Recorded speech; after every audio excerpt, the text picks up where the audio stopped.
नमस्कार दोस्तों, welcome to trade and invest. मैं हूं राजेश कुमार और आज मैं आप सबके साथ बात करने वाला हूं आईडीएफसी फर्स्ट बैंक के बारे में।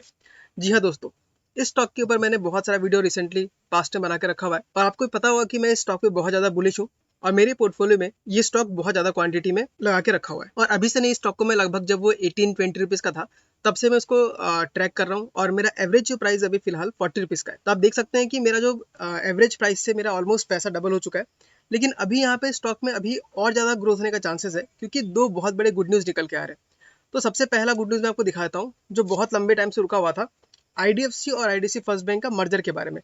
तो फाइनली मर्जर के जो स्टेप्स है वो स्टार्ट हो चुके हैं और हमको जो स्वैप रेशियो यानी कि अगर मान लीजिए दोनों को मर्ज करना है और आपके पास आईडीएफसी लिमिटेड का शेयर है, तो जब मर्ज होने के बाद आपको किसका शेयर मिलेगा? आईडीएफसी फर्स्ट बैंक का मिलेगा। तो ये जो स्वैप रेशियो इसको बोलते हैं कि आपके पास अगर एक शेयर है तो कितना मिलेगा। स्वैप रेशियो निकल के हमारे पास आ चुका है। तो यहाँ पे आप देख सकते हैं, अगर आपके पास 100 आईडीएफसी लिमिटेड के शेयर है तो आपको 155 आईडीएफसी फर्स्ट बैंक का शेयर मिल जाएगा। और अगर मैं कैलकुलेशन करके देखूं तो इसमें भी आपको लगभग अभी के प्राइस से भी अगर देखें तो 20% का आपको मुनाफा मिल रहा है। आप हिसाब के देख लीजिए सिंपल सा। आईडीएफसी एलटीडी फिलहाल चल रहा है 109 रुपये का। अगर आप 100 शेयर खरीदते हैं तो लगभग आपको लगेगा इन्वेस्टमेंट 10,900। और इसी प्राइस पे मान लीजिए 81 की प्राइस पे भी आईडीएफसी फर्स्ट बैंक चल रहा है।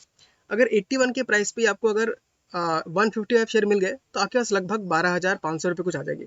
और अगर आप डिफरेंस करके देखेंगे तो आपको 2,500 रुपये का प्रॉफिट हो रहा है, जो कि आराम से आपको 20 से 25% के आसपास का रिटर्न आपको दे रहा है। तो काफ़ी अच्छा खासा स्वैप रेशियो को मिल रहा है।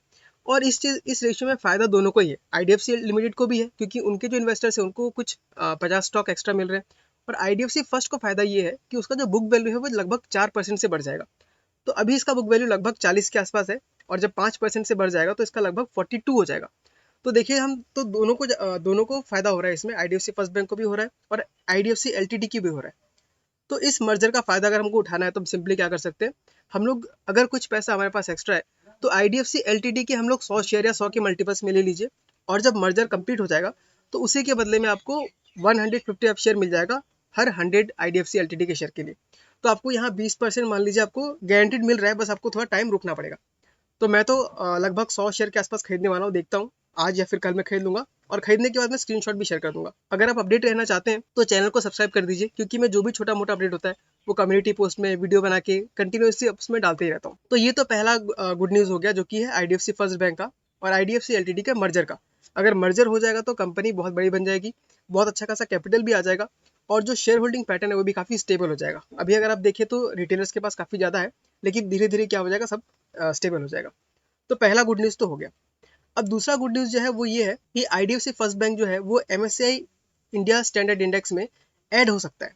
अब दोस्तों, एमएससीआई इंडेक्स क्या है? आपने बहुत बार सुना होगा, कहीं अगर आप कहीं रिपोर्ट पढ़ते होंगे या आप टीवी न्यूज़ में देखते होंगे तो आपने मॉर्गन स्टैनली का नाम सुना होगा। तो मॉर्गन स्टैनली क्या है? एक रेटिंग कंपनी है और उसी रेटिंग कंपनी ने एक इंडेक्स बना के रखा है। मतलब वो क्या करती है, इंडेक्स बना के रखती है और उस इंडेक्स को फॉलो करके जो एफआईज है वो पैसा इन्वेस्ट करते हैं। जैसे कि मान लीजिए निफ्टी 50 में 50 कंपनी है, तो उस 50 तो निफ्टी 50 में जितने भी 50 कंपनी है, अगर कोई म्यूचुअल फंड या कोई भी एफआईज अगर निफ्टी 50 में इन्वेस्ट करता है तो उसमें जितनी भी कंपनियां हैं इनडायरेक्टली उसमें पैसा फ्लो होगा। तो सेम चीज एमएससी इंडेक्स भी है, वो एफआईज उसको फॉलो करते हैं। जो जो स्टॉक उस कंपनी में रहते हैं उन स्टॉक्स में पैसा इनडायरेक्टली इन्वेस्ट हो जाता है। तो अगर IDFC first bank MSc index में इंक्लूड होता है तो लगभग 108 मिलियन यानी 10 करोड़ के आसपास का पैसा आईडीएफसी फर्स्ट बैंक में इन्वेस्ट हो सकता है। तो अगर इतना बड़ा पैसा अगर इन्वेस्ट होगा तो ऑफकोर्स स्टॉक को ऊपर बढ़ना ही पड़ेगा। तो हम देख सकते हैं कि ये दो जो न्यूज़ है ये दोनों ही बहुत ज़्यादा पॉजिटिव न्यूज़ है। और मैं जो पहले से इस स्टॉक पे बुलिश हूँ और मेरा जो खुद का जो पर्सनल टारगेट है वो लगभग 120 का है। तो इन सब न्यूज़ को देखते हुए मुझे जहाँ तक लगता है कि 120 बहुत ईजी पॉसिबल है, शायद इस साल के अंदर ही आ जाए। और जब 120 पहुंचेगा उसके बाद मैं हल्का सा प्रॉफिट बुकिंग करूंगा और बाकी छोड़ दूंगा लॉन्ग टर्म के लिए। तो आप मुझे बताइए कि आप क्या सोच रहे हैं, आप आईडीएफसी फर्स्ट बैंक को और ज्यादा बाय करेंगे या आप आईडीएफसी एलटीडी के थ्रू आईडीएफसी फर्स्ट बैंक में एंट्री करने का सोच रहे हैं? मैं पर्सनली अगर देखूं तो मेरे पास आईडीएफसी फर्स्ट बैंक का ऑलरेडी बहुत सारा स्टॉक खरीदा हुआ है। तो मैं सोच रहा हूँ कि मैं आईडीएफसी एलटीडी खरीद के जब मर्जर हो जाएगा तो मैं एक्स्ट्रा वहाँ पे 200-300 शेयर ऐड कर सकता हूँ। तो दोस्तों, अब आप मुझे बताइए कि आपको ये वीडियो कैसा लगा।